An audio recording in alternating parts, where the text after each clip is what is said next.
보여 세상의 모든 헛된 행침보다 능력 있는 말씀 날 의롭다 하며 날 보호하시네. 자, 오늘은 우리가 잘 아는 가인과 그리고 아벨의 제사에 대해서 알아보도록 하겠습니다. 많은 사람들이 창세기 4장을 읽으면서 두 가지 질문을 합니다. 첫째는 뭐냐면, 하나님께서 아벨의 제사만 받으시고 왜 가인의 제사를 받으시지 않는가? 가인도 정말 열심히 농사를 지으시면서 땅에서 나오는 그 소산으로 제물을 삼아서 하나님께 드렸는데 왜 가인의 제사는 받지 않으셨는지 그거에 대해서 궁금해하는 사람들이 있습니다.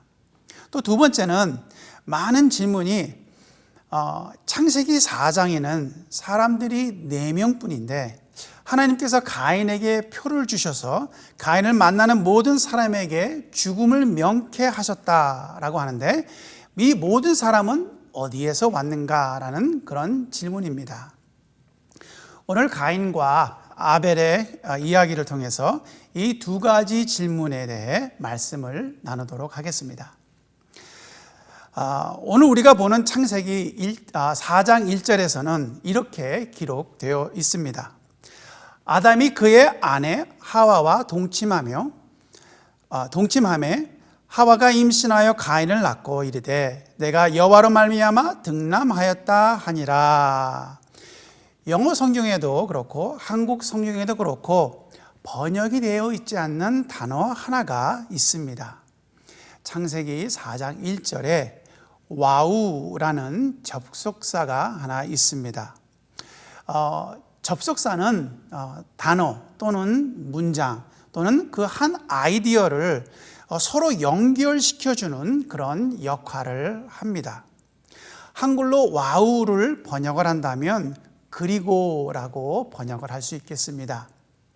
예를 들면 오늘 말씀을 보면 이 말씀에 아담이 그의 아내 하와와 동침하매라고 이렇게 기록이 되어 있습니다. 그렇지만 번역되지 않는 그 단어를 우리가 여기다가 에디를 한다면 그리고 아담이 그의 아내 하와와 동침하매라고 이렇게 우리가 읽을 수 있겠습니다. 창세기 4장 1절에 와우라고 하는 접속사가 있는 것은 창세기 3장을 기억하라라는 거죠. 창세기 3장에 있었던 일을 생각하면서 창세기 4장을 읽으라라는 것입니다. 왜냐하면 창세기 3장에 있었던 일, 선악과를 따먹었던 그 사건이 창세기 4장에 정말로 충격적인 영향을 주기 때문이라는 것입니다. 굳이 와우라는 접속사가 없어도 창세기 3장의 사건이 인류에게 큰 영향을 끼친다는 것은 우리는 알아낼 수 있습니다. 그럼에도 불구하고 와우를 넣는 것은 창세기 4장을 읽으면서 창세기 3장을 꼭 생각하고 기억하라라는 그런 의미가 되겠습니다. 에덴 동산에서 죄를 짓고 쫓겨난 아담과 하와는 두 아들을 낳습니다. 가인과 아벨이죠. 성경을 보니까 가인은 농사 짓는 사람이 되었고 아벨은 양을 치는 자가 되었다라고 그렇게 소개를 합니다. 이 두 형제는 하나님을 예배하는 자들이었습니다. 그들은 매번 하나님께 자신들이 얻은 열매들을 하나님께로 가져와서 하나님께 제물로 바쳤습니다. 3절과 4절을 보니까 이렇게 기록이 되어 있습니다. 세월이 지난 후에 가인은 땅의 소산으로 제물을 삼아 여호와께 드렸고 아벨은 자기도 양의 새끼와 그 기름으로 드렸더니, 여기 3절에 세월이 지난 후에 라고 쓰여져 있는데요, 이 말씀은 오랜 세월이 지난 후에 라는 뜻을 의미합니다. 1, 2년이 아닌 오랜 세월이 지났고 오랜 세월 동안 가인과 아벨은 하나님께 제사를 드렸는데 그저 한두 번 드리는 것이 아니라 계속해서 반복해서 드렸다라는 그런 말씀입니다. 여기 바로 가인이 여호와께 드렸고 아벨도 드렸더니라고 쓰여 있습니다. 여기 가인과 아벨이 하나님께서 제사를 계속해서 드렸고 드렸더니라는 그런 말입니다. 히브리 사고로 드렸고 드렸더니라는 이 말씀은 드렸고 또 드렸고 또 드렸고 계속해서 오랫동안 드렸다라는 그런 뜻을 의미하고 있습니다. 우리는 무엇인가 오래 계속 반복을 하면 우리는 무엇인가 계속 반복을 해서 행하면 나중에는 그 행하는 것에 대해서 굉장히 익숙해집니다. 예를 들면 요리사가 처음 요리를 배울 때는 칼질을 좀 서툴게 합니다. 그러나 요리를 계속 하다 보면 칼질을 계속 반복을 하게 되고 칼질이 익숙해져서 프로가 될 것입니다. 창세기 4장 3절을 보니까 가인과 아벨은 오랜 세월 동안 하나님께 나와서 제물을 바쳤습니다. 제단을 쌓는 법부터 어떻게 제물을 준비해야 하는지, 그리고 어떤 방법으로 제물을 하나님께 바쳐야 하는지 그것을 배웠다라는 것이죠. 이렇게 오랜 세월 동안 반복해서 하나님께 계속 제물을 바쳤습니다. 그렇다면 하나님께 바쳐지는 제물은 어떤 제물을 드려야 하는지, 또는 어떻게 하나님께 그 제물을 드려야 하는지를 잘 알았을 것입니다. 그리고 하나님께 바쳐지는 제물에 대해서 또한 프로가 되었을 것이라는 것이죠. 여기 한번 4절을 보겠습니다. 4절을 보니까 여호와께서 아벨과 그의 제물을 받으셨으나 라고 말씀하셨습니다. 그리고 5절에 보면 가인과 그의 제물은 받지 아니하신지라 라고 기록되어 있지 않습니까? 하나님은 예배자와 제물을 같이 받으시지 따로따로 받지 않으신다라는 그런 말씀이겠습니다. 먼저 제물을 우리가 보도록 하겠습니다. 하나님께서 아벨의 제사를 받으셨지만 가인의 제사를 받지 않으셨다라는 말씀입니다. 아벨이 하나님께 드린 제물은 어떤 제물이었겠습니까? 아벨은 양의 첫 새끼와 그 기름으로 드렸다라고 기록되어 있습니다. 양의 첫 새끼와 그 기름으로 하나님께 드렸다는 것은 속죄제를 드렸다라는 것입니다. 창세기 3장 21절을 보면 하나님께서 아담과 하와를 위해서 가죽옷을 지어 입히셨다라고 합니다. 이들은 속죄하는 것을 의미하고 있다는 것입니다. 마찬가지로 가인과 아벨도 하나님께 속죄 제사를 드려야 하는 것이었습니다. 가인과 아벨은 하나님께 오랜 세월 동안 제사를 드렸습니다. 계속해서 하나님께 드렸고 분명히 시행착오도 있었고 실수도 있었을 것입니다. 그러나 이렇게 계속 반복해서 이 제사를 드렸으면 이제는 하나님께 드려야 할 제물이 어떤 제물인지를 알아야 했다는 것이라는 것입니다. 하나님께서는 우리에게 요구하시는 올바른 제물이 있습니다. 그저 아무거나 드리는 것이 아닙니다. 하나님께서 우리에게 요구하시는 제물이 있는데 이 제물을 드릴 때 우리는 하나님 앞에 온전한 제물을 드려야 한다는 것입니다. 여기 레위기 4장 32절을 보겠습니다. 여기 보면 그가 만일 어린 양을 속죄 제물로 가져오려거든 흠없는 암컷을 끌어다가 그 속죄제 제물의 머리에 안수하고 번제물을 받는 곳에서 속죄 제물로 잡을 것이요 라고 그렇게 쓰여 있습니다. 하나님은 흠없는 암컷을 드리라고 합니다. 흠이 조금이라도 있으면 안 된다는 것입니다. 하나님은 온전한 제물을 바치지 않는 이스라엘 백성들에게 이렇게 말씀하셨습니다. 만군의 여호와가 이르노라 너희가 눈먼 희생 제물을 바치는 것이 어찌 악하지 아니하며 저는 것 병든 것을 드리는 것이 어찌 악하지 아니하냐. 이제 그것을 너희 총독에게 드려보라.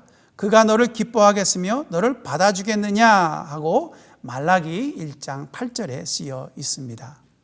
하나님께 드려지는 제물은 흠없고 온전한 제물이어야 한다는 것입니다. 히브리 사고에서는 장자는 차자에 비해서 항상 더 좋은 것을 갖고 누릴 수가 있습니다. 그렇기 때문에 가인은 좋은 조건 속에서도 흠없는 온전한 제물을 드리지 않았기 때문에 하나님은 가인의 제물을 받지 않으셨다라는 것입니다. 이 말씀은 우리가 하나님께 드리는 예배와 그리고 그 예물에도 적용이 됩니다. 예수님께서 이렇게 말씀하셨습니다. 하나님은 영이시니 예배하는 자가 영과 진리로 예배할지니라 라고 이렇게 말씀하셨습니다. 또한 우리가 하나님께 드리는 예물도 흠없고 온전한 예물을 드려야 한다라는 것을 우리에게 알려주고 있다는 것입니다. 첫 번째는 예물이고요. 그 다음에 두 번째는 예배자입니다. 하나님은 가인의 제물만 거절하신 것이 아니라 예배자인 가인을 거절하셨다라고 그렇게 말씀하십니다. 창세기 4장 5절 말씀을 보면 가인과 그의 제물은 받지 아니하신지라 라고 쓰여 있지요.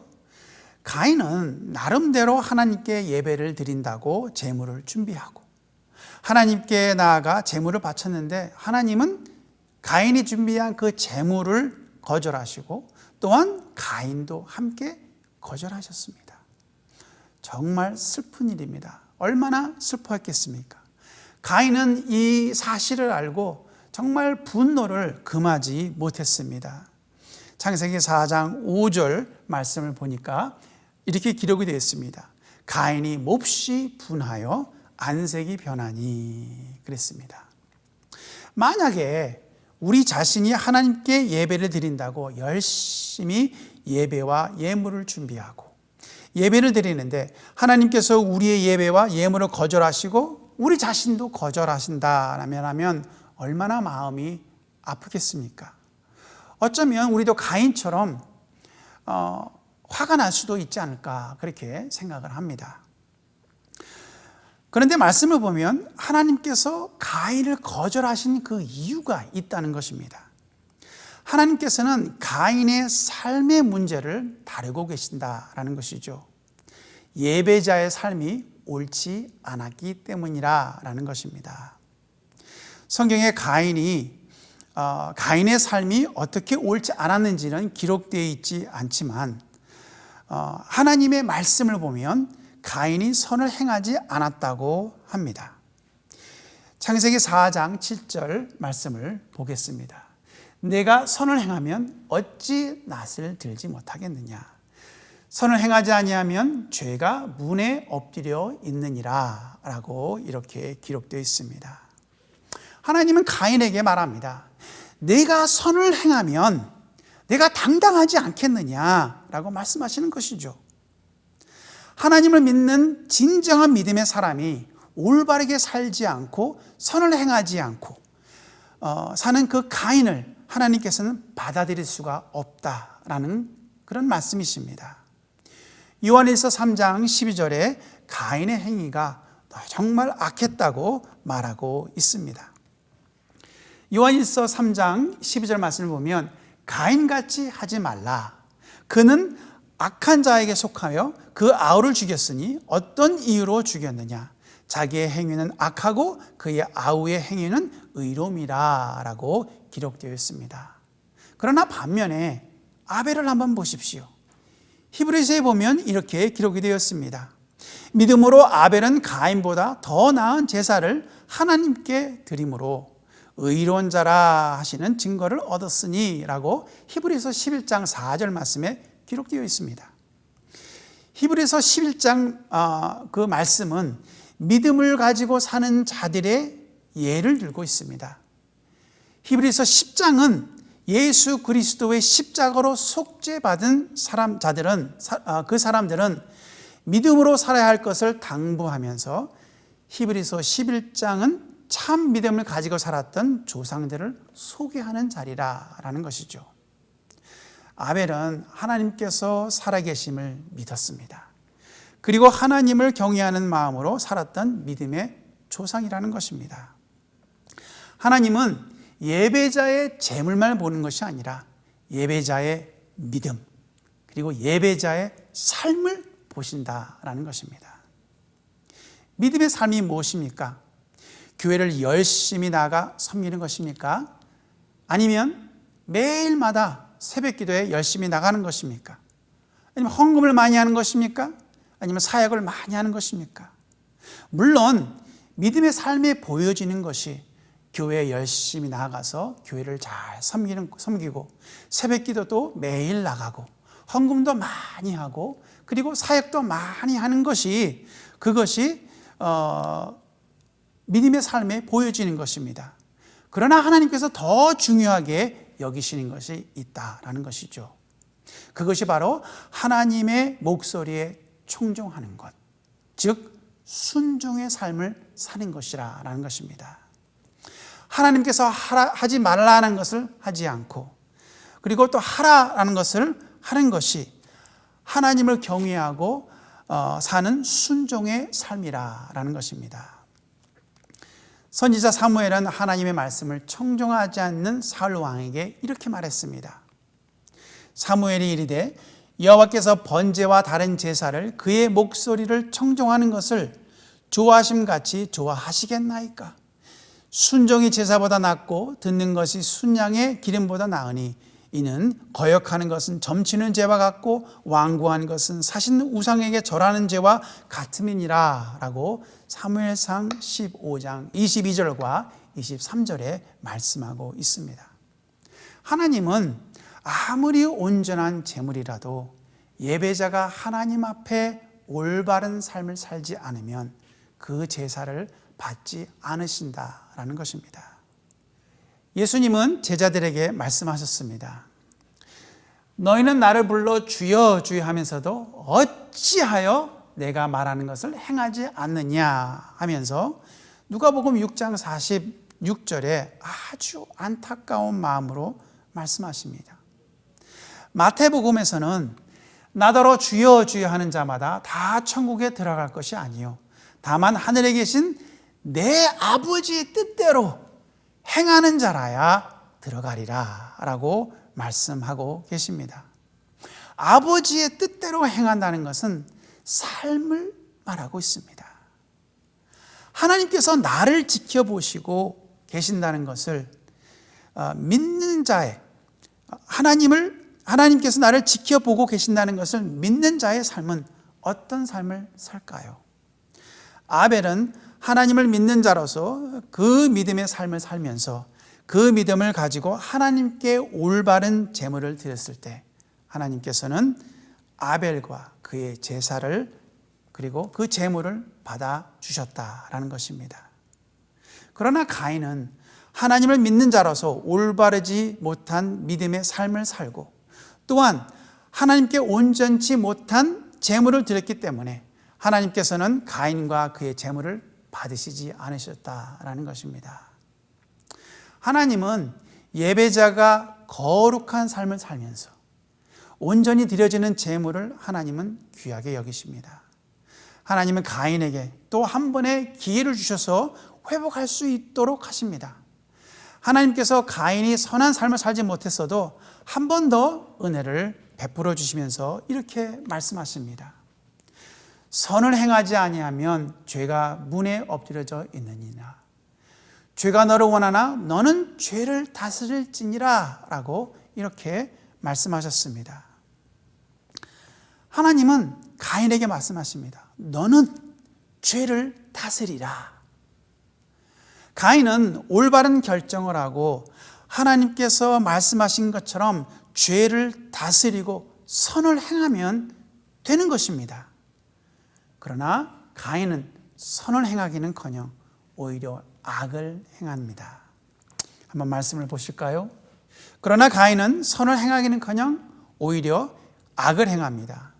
가인이 그의 아우 아벨에게 말하고 그들이 들에 있을 때 가인이 그의 아우 아벨을 쳐 죽이니라 라고 창세기 4장 말씀에 기록되어 있습니다. 성경에서 최초로 살인자가 나오는 자리입니다. 하나님처럼 되려고 선악과를 따먹음으로 선과 악을 구분하여 선을 행하는 것이 아니라 오히려 악을 행하는 것을 우리는 창세기 4장을 통해서 다시 한번 보게 됩니다. 여러분 기억하십니까? 창세기 3장 9절에 여호와 하나님이 아담을 부르시면서 내가 어디 있느냐라고 말씀하십니다. 그리고 질문하십니다. 그것이 하나님의 첫째 질문이신데 그 이후에 창세기 4장 9절에 여호와께서 하나님께서 가인에게 이르시되 또 질문하시죠. 내 아우가 어디 있느냐라고 두 번째 질문을 하고 계십니다. 죄를 지은 후에 하나님은 반드시 사람을 찾아오셔서 질문을 하고 계십니다. 그랬을 때 아담은 내가 벗었으므로 두려워서 숨었다라고 그렇게 하나님께 답을 했습니다. 그런데 아담의 아들 가인은 내가 알지 못하나이다. 내가 내 아우를 지키는 자입니까? 라고 그렇게 대답하고 있습니다. 한 세대가 지나가고 죄에 대해서 하나님께서 물었을 때 더 악해진 것을 우리가 볼 수 있습니다. 제가 예전에 청소년 목회를 할 때에 있었던 일이었습니다. 어려서부터 도벽이 있는 아이가 처음에는 집의 것을 훔치고 그것을 부모에게 들켰을 때 굉장히 두려워하면서 핑계를 대고 다시는 안 하겠다고 다짐을 한 그런 아이가 있었습니다. 그러나 그 안 좋은 버릇을 바쁘게 지내던 부모님이 제대로 잡아주지 못하여 이 아이는 청소년이 되었을 때 어느 날 경찰과 부모로부터 연락을 받게 되어서 영어를 잘하지 못하는 부모님을 돕기 위해서 나는 목회자의 신분으로서 경찰서를 찾아갔었습니다. 가서 보니까 이 아이는 디파트먼트 스토어에서 많은 물건들을 지속적으로 친구들과 훔치다가 잡혀온 그런 상황이었습니다. 경찰서에 있는 아이를 만나서 왜 그런 행동을 했는지 물었을 때 아이는 너무나도 당당하게 이렇게 얘기했습니다. 나만 그런 것이 아닌데 다 많은 아이들이 다 훔치는데 왜 나만 그런지 모르겠습니다. 내가 재수가 없어서 걸린 것처럼 말하는 그런 아이를 목격할 수가 있었습니다. 얼마나 이 아이가 죄에 대해서 무디어졌는지 선과 악이 구별이 안 되는 그리스도인이 되어 있는 그 모습을 봤을 때 너무나도 마음이 아팠습니다. 성경에서 볼 때에 사람은 죄를 지을 때 처음에는 두려운 마음이 있었지만 죄를 계속해서 짓게 되면 두려움보다는 죄에 대해서 내성이 생겨서 나만 죄를 짓나 하는 악한 애티튜드를 보이게 되는 이것은 아담으로부터 계속 되어진 사람의 죄의 습성이라고 볼 수 있겠습니다. 여기서도 살인을 하고도 하나님 앞에 회개하지 않는 이 가인의 악한 모습을 우리는 성경을 통해서 볼 수 있습니다. 그 결과 가인은 이 살인을 통해서 저주를 받습니다. 여기 말씀을 보니까 내가 밭을 갈아도 땅이 다시는 그 효력을 내게 주지 않을 것이요 너는 땅에서 피하여 유리하는 자가 되리라 라고 창세기 4장 12절 말씀에 써 있습니다. 더 이상 농사를 지을 수 없는 그런 상황이 되었습니다. 땅에 이리저리 방황하면서 다녀야 하는데 누구를 만나면 자기 자신도 죽음을 당할까 하는 그러한 두려움이 있어서 하나님께 도움을 청합니다. 이렇게 가인이 얘기합니다. 주께서 오늘 이 지면에서 나를 쫓아내시온즉 내가 주의 낯을 배웁지 못하리니 내가 땅에서 피하여 유리하는 자가 될지라 물은 나를 만나는 자마다 나를 죽이겠나이다 라고 이렇게 질문을 했습니다. 이때 하나님은 가인에게 은혜를 베푸십니다. 하나님은 살인을 한 가인을 외면하지 아니하시고 또 외면하고 버리시는 것이 아니라 아담과 하와에게 베푸셨던 그 은혜를 가인에게도 표를 주셔서 죽임을 면하게 하십니다. 여기 창세기 4장 15절 말씀 볼까요? 여호와께서 그에게 이르시되 그렇지 아니하다. 가인을 죽이는 자는 벌을 7배나 받으리라 하시고 가인에게 표를 주사 그를 만나는 모든 사람에게서 죽임을 면하게 하시니라 라고 이렇게 말씀하셨습니다. 그런데 여기 창세기 4장 14절과 15절 말씀을 보면 끝부분에 이렇게 써 있습니다. 무릇 나를 만나는 자마다 나를 죽이겠나이다 라고 이렇게 써 있고요. 그 다음에 15절 말씀을 보면 끝에 그를 만나는 모든 사람에게서 죽임을 면하게 하시니라 라고 써 있습니다. 여기 14절에 나를 만나는 자마다 라고 그렇게 기록이 되어 있는데 여기서 만나는 자는 히브리 원어로 땅에 존재하는 것으로 기록되어 있습니다. 그리고 15절 말씀에 모든 사람에게서 죽임을 면하게 하시니라 그랬는데 여기서 모든 사람에게서는 모든 생물에게서라고 히브리어로 기록되어 있다라는 것이죠. 그래서 성경을 원어로 볼 때 이런 의미가 있음을 알 수 있습니다. 처음 말씀을 전할 때 많은 사람들이 창세기 4장을 통해서 의문을 갖는 두 가지 사건에 대해서 지금까지 나누어 보았습니다. 여러분 기억하십니까? 첫 번째, 왜 하나님은 가인의 제사를 받지 않고 아벨의 제사는 받았나라는 그런 질문이었습니다. 그 이유는 은혜의 문제입니다. 장자로서 많은 은혜를 받았는데 그 은혜를 은혜로 갚지 않았기 때문이라는 것입니다. 다음은 아까 말씀드린 것처럼 요한일서 3장 10절에 기록된 것처럼 행위의 문제입니다. 그리고 또 히브리서 11장 4절 말씀에 기록된 그 믿음의 문제라는 것입니다. 그리고 또 계속해서 드려졌던 재물의 문제이기 때문입니다. 그리고 두 번째 질문에 대한 해답은 히브리 원어에 기록된 의미에 있습니다. 자, 그러면 오늘 말씀을 정리하도록 하겠습니다. 히브리 사고로 창세기 4장을 읽을 때는 창세기 4장 1절에 바로 접속사, 히브리어로 와우, 한국말로는 그리고가 있는 것을 기억하시기 바랍니다. 이 접속사 와우는 창세기 4장을 읽기 전에 먼저 창세기 3장에서 일어난 그 사건을 다시 한 번 더 기억하고 마음에 염두를 해두면서 창세기 4장을 읽으라는 그런 의미입니다. 창세기 3장의 선악과 사건이 창세기 4장의 살인 사건에 큰 영향을 주고 있다는 것을 우리는 알게 됩니다. 또한 하나님께 드려지는 예물은 더욱더 중요합니다. 하지만 예물을 바치는 예배자의 태도와 삶은 더 중요하다라는 것을 우리가 성경을 통해서 한번 보았습니다. 하나님께 드려지는 예물은 흠없는 온전한 것으로 해야 된다라는 것이죠. 또한 예배자도 올바른 믿음의 삶을 살면서 하나님께 예배를 드릴 때 하나님께서는 그 예배자의 마음을 받으신다라는 것입니다. 사람은 완벽하지 않습니다. 그래서 때때로 실수도 합니다.